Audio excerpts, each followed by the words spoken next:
কম বেশি সকলেই জানি সতীর ৫১ পীঠের মধ্যে অন্যতম একটি পীঠ হল উজানি, যা পূর্ব বর্ধমান জেলার মঙ্গলকোটের কোগ্রামে অবস্থিত। জনশ্রুতি অনুযায়ী সতীর বাম হাতের কনুই এই স্থানে পড়েছিল। সেই সূত্রেই এখানে প্রতিষ্ঠিত হয় সতীপীঠ, যা আজ উজানি নামে সুপরিচিত। দূর দূরান্ত থেকে প্রতিদিনই বহু ভক্ত ও দর্শনার্থী এই পবিত্র স্থানে মা মঙ্গলচণ্ডীর দর্শনে আসেন। দেবীর নাম মঙ্গলচণ্ডী হলেও রূপ দুর্গা, দশভুজা। মন্দিরের নিচে সোনার কৌটোর মধ্যে সতীর বাম হাতের কনুই রেখে প্রথম মন্দির প্রতিষ্ঠা করা হয়। অজয় নদের ধারে অবস্থিত এই মনোরম সতীপীঠ ঘোরার জন্যও অত্যন্ত উপযুক্ত। মন্দির প্রাঙ্গণেই রয়েছে রাত্রি যাপনের ব্যবস্থা। প্রতি রাতের জন্য ভাড়া ৬০০ টাকা। পাশাপাশি রয়েছে ভোগ গ্রহণের ব্যবস্থা, একজনের জন্য যার খরচ ১০০ টাকা। ভোগ পেতে হলে ফোন করে আগাম জানাতে হবে বা সকাল সকাল মন্দিরে গিয়ে বুকিং করতে হবে। মন্দির কর্তৃপক্ষ জানিয়েছে ৫০ থেকে ১০০ জনের দলগত ভোগের বুকিংও সম্ভব।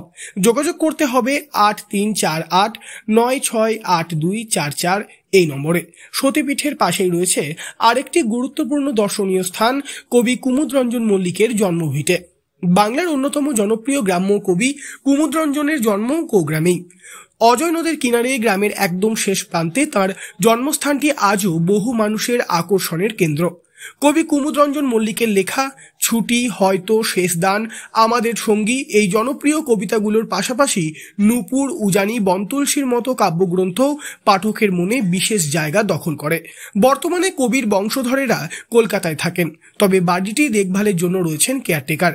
অজয় নদের ধারে নির্জন শান্ত এই এলাকা শীতের মরশুমে পিকনিকের জন্যও অসাধারণ এক গন্তব্য। প্রকৃতি, ধর্মীয় পরিবেশ এবং সাহিত্যের স্মৃতিময় ছোঁয়া সব মিলিয়ে উজানি সতীপীঠ ও কুমুদরঞ্জন মল্লিকের জন্মভিটে শীতের দিনে ঘুরে দেখার জন্য নিঃসন্দেহে সেরা ঠিকানা। পূর্ব বর্ধমান থেকে বনোয়ারিলাল চৌধুরী, লোকাল ১৮ বাংলা।